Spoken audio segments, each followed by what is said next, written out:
करे। हाँ सर, जिला परिषद और पंचायत समिति के जो चुनाव के उनके नतीजे हैं, तो भाजपा अपने आपको हरियाणा में कहाँ देखती है? हरियाणा में क्या पोजीशन रही है? सबसे पहले तो मैं प्रशासन का धन्यवाद देता हूँ कि बड़े शांतिपूर्वक ढंग से बहुत दिनों से जो लोगों के गांव की सरकार की इंतजार थी, चुनाव संपन्न करवाया। पूरे प्रदेश में कहीं भी कोई ऐसी अप्रिय घटना नहीं घटी। हालांकि लंबा जरूर चला चुनाव और बहुत देर से लोग इसकी इंतजार भी कर रहे थे, लेकिन लोगों के अंदर बड़ा ज़बरदस्त उत्साह है। और ये चुनाव ज़्यादातर लोगों ने भाईचारे का चुनाव है। उसके बावजूद भी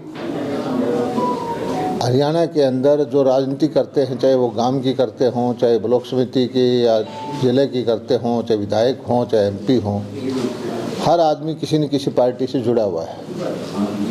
बगैर सिंबल पे चुनाव हुए हमारे ज़िले में, लेकिन ज़्यादातर पदाधिकारी हैं हमारे पार्टी के जो चुनाव जीते हैं। जिला परिषद में, ब्लॉक समिति में सरपंच हैं, उनमें से बहुत सारे बहुतायत में भारतीय जनता पार्टी के पदाधिकारी हैं। ये सही है कि हमने सिंबल नहीं दिया था और उसकी हमारी समस्या यह थी कि एक एक जगह हमारे ही लोग लड़ रहे थे। तो अभी भी बहुत सारी जगह फर्स्ट, सेकंड, थर्ड, तीन हमारी पार्टी के लोग आए हैं।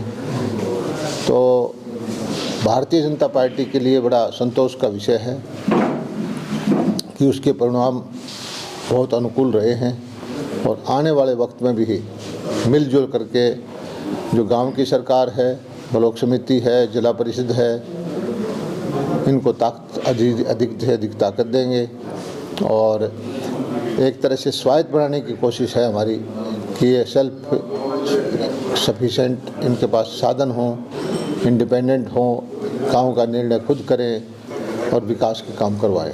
और मेरी प्रार्थना है कि सभी जीते हुए हारे हुए एक और करके अपने गांव का विकास कराएं।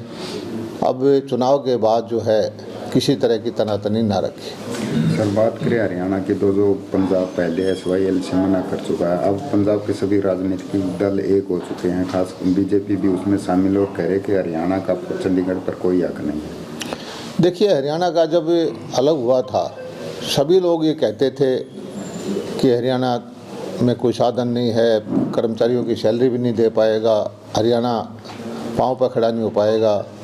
लेकिन हरियाणा ने जो काम किया देश में, गांव-गांव में बिजली, नहरों का जाल बिछाया, सड़कों का जाल बिछाया, उद्योग धंधे लगे, हिंदुस्तान का सबसे ज़्यादा उद्योग हमारे यहाँ आए और आज हरियाणा पंजाब से आगे निकल चुका है। पर कैपिटा इनकम में आगे है, इंडस्ट्रियल प्रोडक्शन में आगे है, GDP में आगे है, लॉ एंड ऑर्डर में आगे है। तो कहीं न कहीं पंजाब के भाइयों को ये लगता है कि हरियाणा हमारे से आगे क्यों निकल गया। अब जो SYL का मुद्दा है, उनको हमारा पानी देना चाहिए।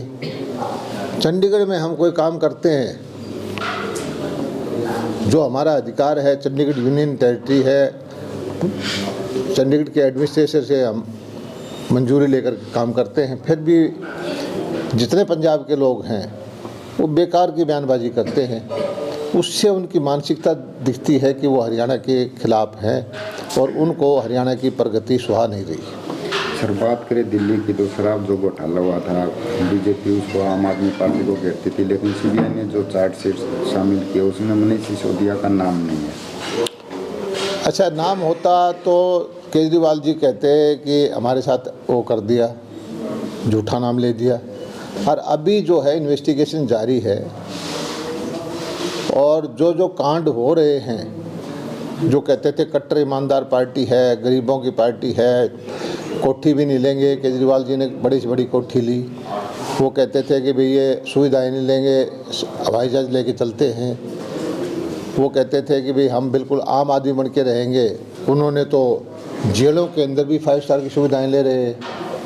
ये सरासर झूठ बोलने वाली पार्टी है और इनका जनता के बीच में सारा पता चल चुका है और इस पार्टी का भविष्य जो है मुझे दिखाई नहीं देता। सर खुद जो पीएम नरेंद्र मोदी उन्होंने कहा था, बीजेपी ने कहा था कि मुफ्त की रेवड़ी का कल्चर बंद होना चाहिए, लेकिन अब गुजरात में जो घोषणा पत्र जारी हुआ उसमें बीजेपी ने कहा कि छात्राओं को फ्री स्कूटी दी जाएगी। नहीं, कल्याणकारी योजनाएं देना किसी भी लोकतांत्रिक सरकार का दायित्व होता है और देखना यह होता है कि आपके पास पर्याप्त खजाने में पैसा है या नहीं। और एक इस तरह की घोषणा करना कि आपके पास साधन है नहीं और सिर्फ सरकार बनाने के लिए आप झूठे नारे दे दें। अब गांव में हाँ ऐसे ऐसे आदमी है, कोई आदमी कोई अपराधी किस्म का आदमी अपनी पार्टी बना के कहते हैं कि मैं सारी सब दुनिया को ये दूंगा फ्री दूंगा, तो उस चीज़ का कोई औचित्य नहीं होता।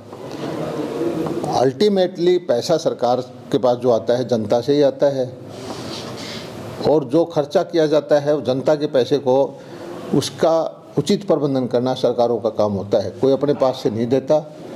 और इस पैसे का आगे भविष्य में कि देखना चाहिए जागरूक नागरिकों को कि सदुपयोग कर रहे हैं या नहीं कर रहे हैं।